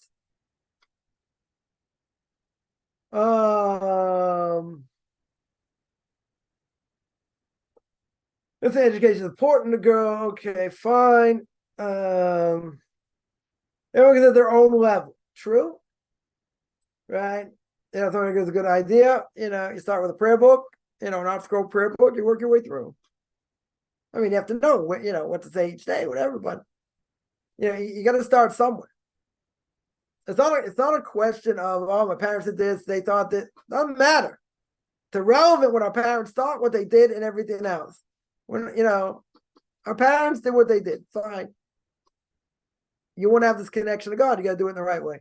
Parents said this wasn't important. Now, what do I get what they said? I had someone once tell me, your parents didn't raise you this way. You're right, they didn't. They didn't. Torah mitzvah is not big by them. Okay. It's their choice. And I go out and learn it on my own. I had to go find it myself. Okay. Whatever they did, it's irrelevant. It's irrelevant. You gotta say, but it plays a role. Because they said it wasn't so important. Okay, now you understand it's important. Now you understand you can have your own connection to God. So who cares what they said? Forget what they said. It's not going to change your whole mentality. Okay. Takes time. It's not an overnight thing. I just crushed something in 3 seconds. It's not an overnight thing. But if you want to grow in Torah mitzvahs, you got to get to the right people that can get you there. And you got to forget about what happened in the past and what people told you and this and that. You got to erase everything. Like Rebbe said, you live in the past, you have no future. So you got to forget that. You're going to say it's hard and say, okay, but you want to get from A to B, these certain things you got to do. Certain things you got to do. One second. All right, I want prayer books here. Tehillim. Yeah. This is extremely important. So I'm going to point out. Don't make excuses for yourself. Very, very crucial. Very crucial. My Rebbe says you live in the past, you have no future. Forget about what you did yesterday. Forget how you wasted time the day before. Today's a new day. We're very good at excusing what we do. Very, very good. You can't make excuses. We got to do what we need to do. Okay, I didn't do it yesterday. I faltered the day before. I made this mistake. Okay, we're a work in progress. So my question is, now what are you going to do about it? You're going to fix it or try and fix it? Or we're going to wallow in self-pity. Plenty of people out there wallow in self-pity. This happened, that happened, the other thing. Okay, some things you may need, you may need a psychiatrist to deal with. Okay. But at the end of the day, you can't wallow in self-pity. You made mistakes, you did things, you have to move on. You can't just blow it off. You got to move on. You got to get to where you need to get to. And that can be painful. Okay. But don't make excuses. Everybody makes excuses. We say all kinds of things and do all kinds of things and say, and justify it. Is that what God wants? Nope. Not at all. But we're very good at doing that. Someone will say, I'm holding better than 95% of world Jewry. Get off your high horse. So what? You're holding better than people can't read the alphabet. Very good. That's bragging rights. People don't know nothing from nothing. They're living in, they're living in stone. You're better than Sodom. Great. In the bigger scheme of things, you're nothing. You're no better than them. You're a drop better than them. Okay. You want to compare yourself to the lowest of the low. So yeah, so you're holding at the top of the patch. You're holding at the top of the pile. Very good. How does that make you feel? How in the world does that make you feel? Should make you feel like a piece of dirt. Because you're holding nowhere. You're holding better than a lot of people. Good. But that's not enough. There's so much room to grow. No matter what's going on around us, we got, God's not going to care what these other people are doing when he judges you. He cares what you're doing. He wants you to be better. He wants you to strive. Not to be, not to be better than Sodom by a drop. That's not what he wants. Not what he wants at all.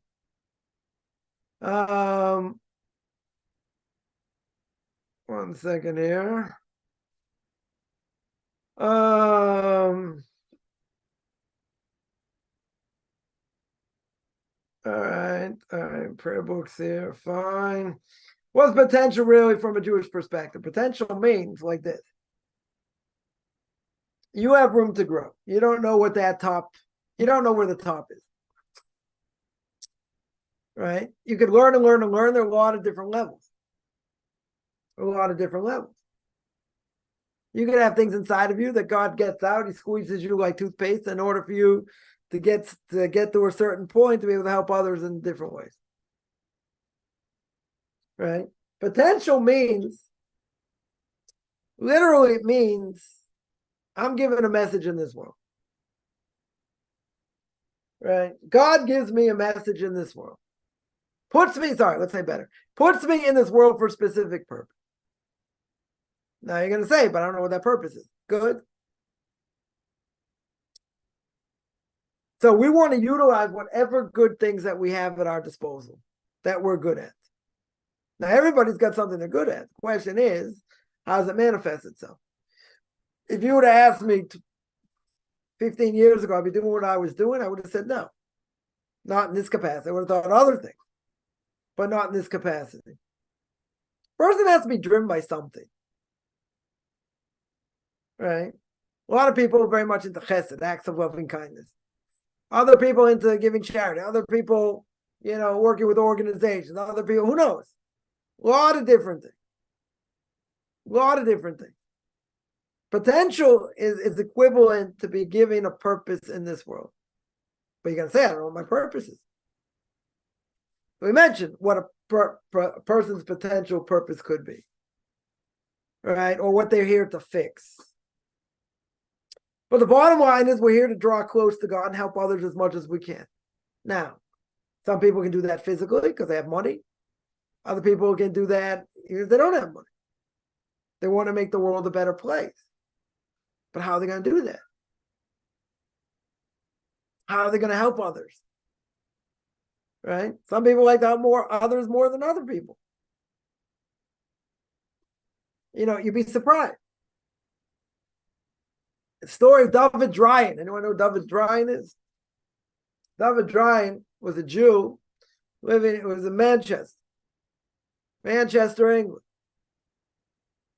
And he lived in a place, and he said, how could there be no kollel? How can there be no yeshiva here?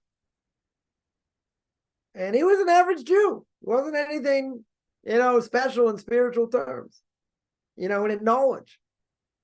But he was driven by the fact you need a place of learning here. And he took that on his shoulders, and he got it off the ground because he felt there was a need. So you're going to say, how did he know where to go? Okay, I'm not in his, I wasn't in his mind. I wasn't in his soul. So I can't say. But he was driven by something. And he built up Torah in Manchester. So everyone's got a purpose. That I don't think there's any question. The question is if you utilize the talent that God may try and draw out of you to use. That's what it is. Because your biggest challenge is being where your potential lies. Yeah. That very well could be. Yeah. But the army in King David's time were led by God and so on. What does that have to do with anything? Again, you had a standing army. God's the one in charge, but you needed a standing army. You needed people to learn, right? You needed both. You needed both over here, but potential, a person can go through a very, very hard time. Let's say they go through a hard time growing up, learning disabilities, not fitting in, different things, struggling, right? They struggle, and they struggle as a teenager, let's say. And then years later, because of all the things they went through, they're able to give back to teenagers because of what they themselves went through. That's what it means. In other words, person has severe challenges, could be really severe challenges, but through those challenges, it makes them who they are, right? That's where a lot of their potential may lie.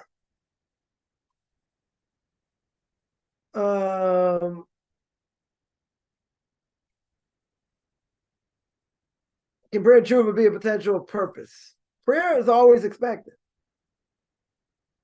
It's not a question of potential. There are people that work on themselves and make prayer a huge part of their lives.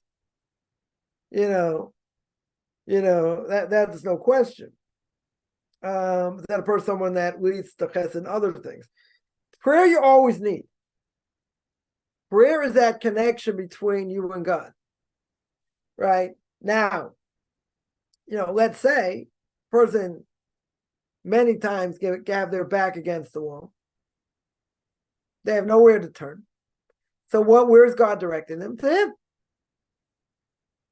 And he's working on them to be strong in prayer, to be strong in their belief in him that he runs the world. And then what's God going to do at some point, whenever it's going to be? He's going to take him out of whatever he's in. Right? Someone has that kind of emunah, that kind of faith and belief in God. No matter what happens, they have an equilibrium. And they understand God runs the world and he's in charge. And God's going to take them out of it. And he can take them out of it in a million different ways, probably ways you never expected. Now, what does that do? It makes a person strong. Makes a person strong in emunah. Makes a person strong in prayer because they know everything comes from him. Now, what's the end result of that? Potential. That end result is that person could strengthen other people in that. They say, oh, you're struggling, you're going through difficulty. Let me tell you what works. Let me tell you how to change your mentality. Because they went through it. So that helps them reach their potential. Going through difficult struggles, whatever. It's, again, like God squeezing the end of the toothpaste. He's squeezing you like the toothpaste. What does that do? It makes you stronger. It gives you strength in things you never thought you had. Now, something like that, and a person goes through all kinds of difficulty, but they come out of it, and they come out of it in a major way. They're able to give strength to other people in the same thing, which they never could have really done had they not gone through it. Now, is that their total potential? Not necessarily. But that's how God got it out of them. That's exactly how he got it out of them. And that led to all kinds of other things. Yeah, it could have led to chesed, could lead to all kinds of other things. Right? But what's the bottom line? Right? The bottom line is that it resides in every one of us. So the only question is, how does it manifest itself? How does it come out? How do we know that this is what I should be doing? Right? So that, I would say a person may need guidance on that. But I think, I don't think a person has to look that far. Because of if a person went through certain things, certain difficulties, whatever it may be, those things make them inform who they are. So because it forms who they are, they're able to give strength to others in the same thing, in the exact same thing. So those struggles, again, those struggles will help a person reach that potential. But you wouldn't have got to that without going through the struggle. Because a person's potential doesn't come out all at once. Right? It doesn't just say, oh, person, oh yeah, this happened, so I must have to do this, that, and the other thing. It's a whole process. It's not an overnight thing, right? But again, if a person had difficulty, got beaten down in life, they can give the strength of how they came through it. They can give that over to others in a major way. I'm not going to say that's their only potential, but they're able to utilize things they never would have been able to utilize before had they not gone through it, right? That's essentially, that's essentially the point. And what does prayer do? So a person should pray to unlock all that, for God to open their eyes, to show them, to make them aware, right? Let me reach that potential. Let me help others the way I need to be able to do it, the way you want me to do it. Say that prayer over and over again, 3 times a day. You want to unlock whatever that potential is. You want to show whatever it is, right? Not just waste it. Because everybody has certain talent. But that talent can come from a lot of pain. Seen it by a number of people. Struggle tremendously. But now, even though they struggle, they may struggle in other things, are flourishing because of what they went through, to give others strength in what they're going through because they went through it themselves. I'm not saying necessarily pain. Necessarily pain. There are people out there that didn't necessarily go through pain, but they identified with a certain thing, and then they did all kinds of things, through that. So, it depends, it depends what it is. It depends what it is.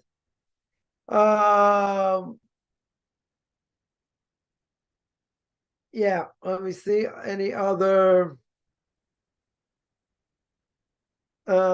questions?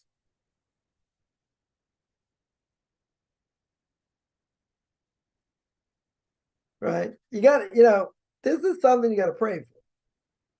This is something that does not necessarily come natural, even though I think in some ways if a person was more in tune with who they are, it would come more naturally, but we're not necessarily in tune with who we are. We just sort of react to things. We just sort of go through things. We don't make heads or tails of why we had to and this and that. I can tell you in my own personal life, certain things I learned over the last, let's say, 10 years or even less, have put together so many different things. Why I think why I had to go through certain things earlier in life. And now it makes sense. And now knowing other things, put the pieces together, now it makes a lot more sense. I wish I would have had this knowledge years ago, right? I definitely wish I would have had this knowledge years ago, but I didn't. So I'm happy I have it now. Definitely happy I have it now.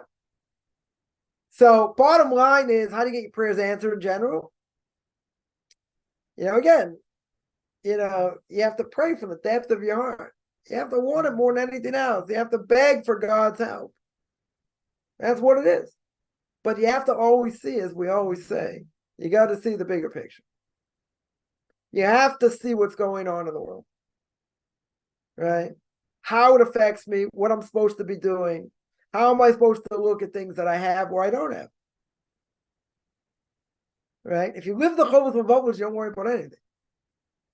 Because everything's taken care of. All your needs are taken care of. Right? You're thankful for so many different things. Right? You're so thankful for 1.5 million different things. You're not worried about these other things. Because you know how to look at the world. Once you know how to look at the world, it's a whole different thing. Right? And that's what hopefully these classes do, is to open up a person's mind how to look at the world at the same time. It's kind of hard to do that when you get beaten down in life. Right? It's a catch-22. But I would say pretty clear, that if you see the bigger picture and you know what you're supposed to do, what you're supposed to gain and this and that, okay, you got to go out and live it. You got to go out and do it. And it's very easy when you got a lot of money in the bank. It's very easy when everything's going well. When a person has difficulty, it makes it hard. The Kaufman's law is you write down 20 things you're thankful for. And then before you rip it to shreds, you look at it. 1 million things to be thankful for. We just complain about everything we don't have. This is hard, that's hard, the other thing's hard. Okay. Person has a lot of hardship in life. Everybody has it. Nobody's immune from it. Some more, some less, doesn't matter. The question is, how do I see the bigger picture? Am I going to sit there and complain? And say, oh, it should be like this, should be like that, should be like the other thing. Yeah. A lot of things we want to be easier. It's not. Yeah, but how do I see the bigger picture? Seeing the bigger picture is huge. It's huge. Because once I see the bigger pictures, other things shouldn't matter. Right? Problem is you get beaten down alive, but so what? Even if you get beaten down alive, the bigger picture should overcome that. Should be able to overcome it. If you do it right. Yeah, any other questions?